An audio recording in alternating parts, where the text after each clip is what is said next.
রাখি। তো কালকে আমি চলে যাব, দুপুরবেলা গল্প করছিলাম তোমাদেরকে।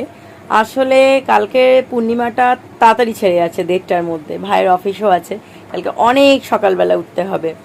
সকাল সকাল উঠবো, উঠে স্নান করে ইচ্ছা যেটা শাড়ি পরবো, তারপর ভাইকে রাখি পরাবো।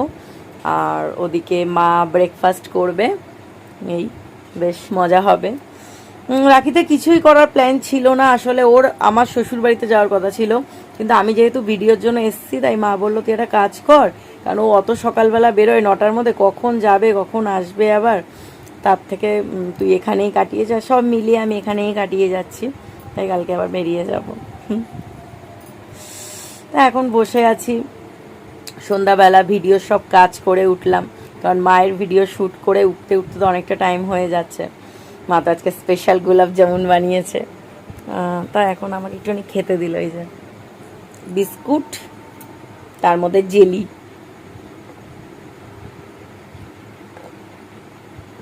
হি হি, ভালো লাগে। আমার বড় খায়, মানে এখানে আসলে খুব ভালোবাসে। তো ওটা খাচ্ছি, আর তাতেই মোটামুটি শুয়ে পড়বো। আর একটু ভিডিওর কাজ আছে, করে নিই, তারপর অনেক সকাল সকাল উঠতে হবে।